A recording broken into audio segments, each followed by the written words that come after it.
Assalamualaikum warahmatullahi wabarakatuh. Perkenalkan, nama saya Rizky Maulana, mahasiswa Teknik Elektro Universitas Sultan Agung Tirtayasa dengan nomor induk mahasiswa 33321700030. Oke, kali ini saya akan membahas mengenai tugas embedded system, yang dimana tugas ini merupakan salah satu prasyarat untuk UTS mata kuliah embedded system atau sistem tertanam. Soal yang pertama yaitu adalah membuat diagram skenario dengan hubungan input-output terhadap waktu dan state chart dari kasus saklar on-off, yang dimana skenario tersebut ada pada soal sebagai berikut.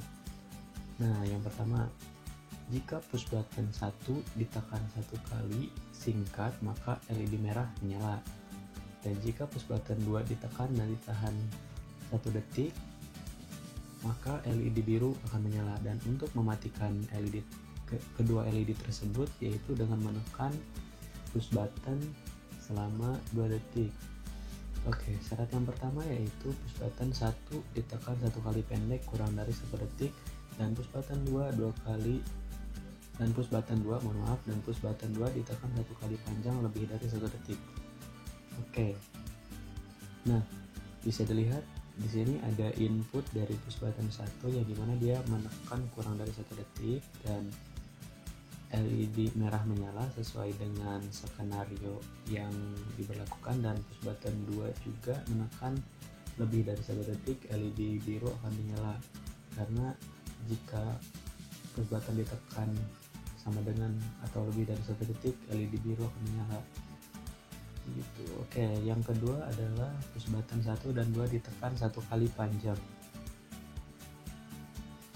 Hal ini akan mengakibatkan kedua LED merah dan biru akan menyala, namun pada waktu yang berbeda. Karena untuk push button 1 syaratnya itu push button ditekan 1 kali singkat. Nah, jadi dia sekali singkat saja ditekan dia langsung menyala. Sedangkan LED biru dia syaratnya harus menekan selama 1 detik. Kondisi akhirnya menyala kedua-duanya. Selanjutnya, kondisi awal LED mati. Yang tadi 2 juga kondisi awalnya LED-nya mati ya. Kondisi awal yang ketiga LED mati, push button 1 dan 2 ditekan berkali-kali pendek. Nah, di sini LED merah yang akan menyala, sedangkan LED biru tidak menyala karena tidak sesuai dengan skenario yang diberlakukan. Yang keempat, kondisi awal LED menyala, push button 1 dan 2 ditahan selama 1 detik.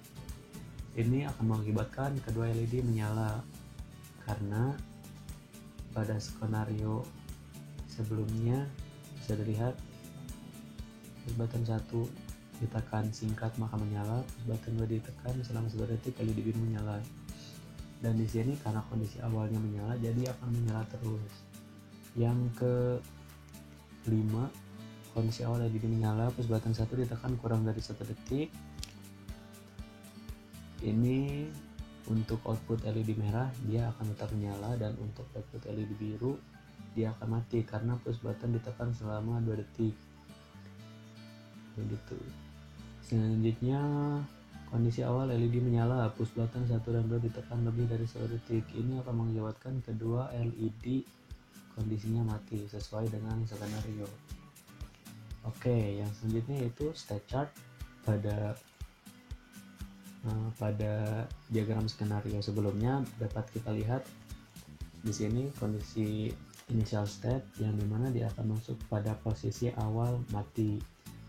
Jadi dia akan mati terlebih dahulu, lalu dia masuk ke skenario pertama, masuk ke skenario kedua, dan seterusnya. Dan skenario yang terakhir yaitu yang dimana kondisi LED itu awalnya menyala dan dia akan mati karena sesuai dengan counter yang dimana jika push button ditekan selama lebih dari atau sama dengan 2 detik, LED akan mati. Begitu juga dengan state chart pada output LED biru, dapat dilihat sesuai dengan skenario yang diberlakukan di sini, mati-mati dan seterusnya. Oke, soal yang kedua adalah membuat flowchart dari source kode program interrupt, yang dimana program interrupt sendiri ada di sini. Dia menggunakan LCD dengan integer awal nilai sama dengan 0, pin mode 13 sebagai output. Di sini ada interrupt 2, 3.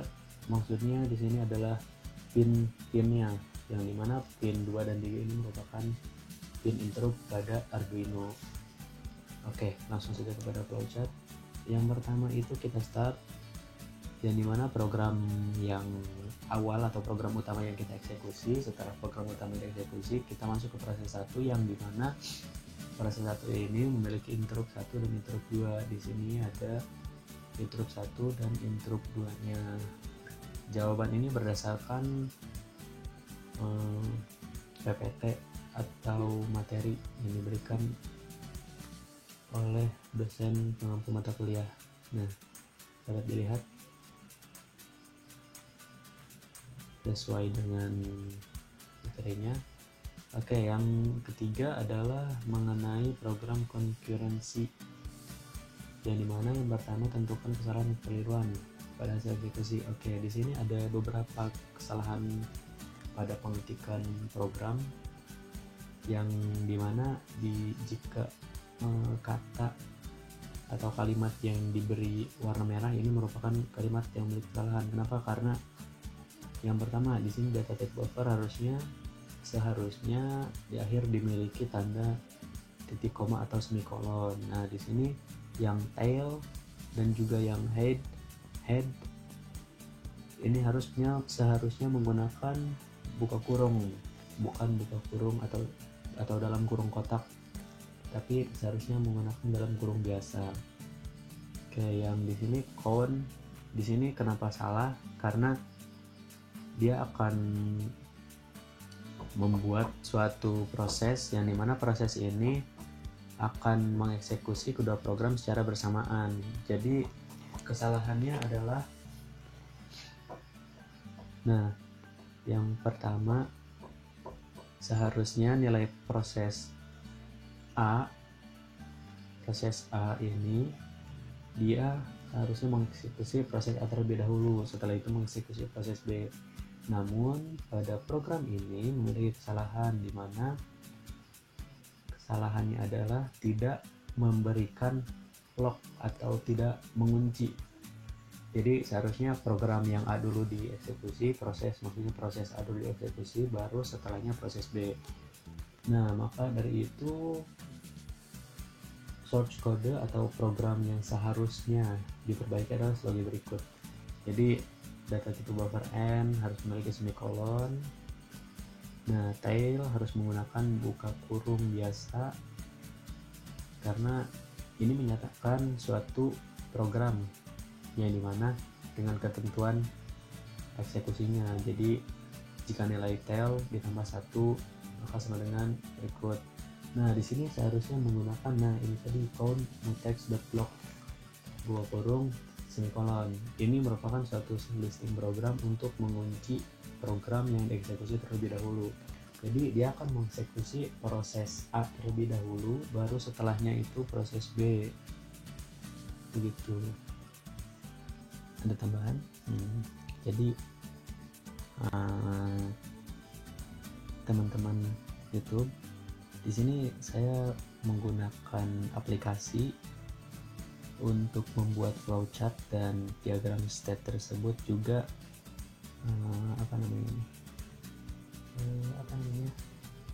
pokoknya itulah.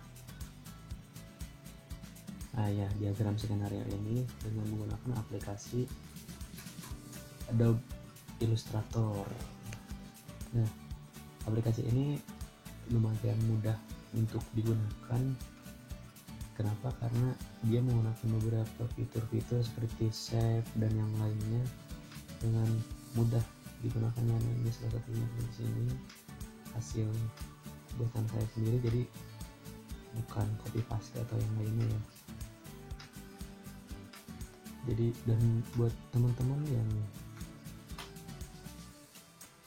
mau belajar desain atau apapun itu, nanti bakalan saya post konten video mengenai desain. Tinggal teman-teman komen saja di kolom komentar kalau misalkan mau. Jadi kalau misalkan gak ada yang komen ya udah gak usah. Oke, ada pertanyaan silahkan komentar di bawah ini, dan juga jangan lupa subscribe, like, dan share video dari saya. Terima kasih. Wassalamualaikum warahmatullahi wabarakatuh.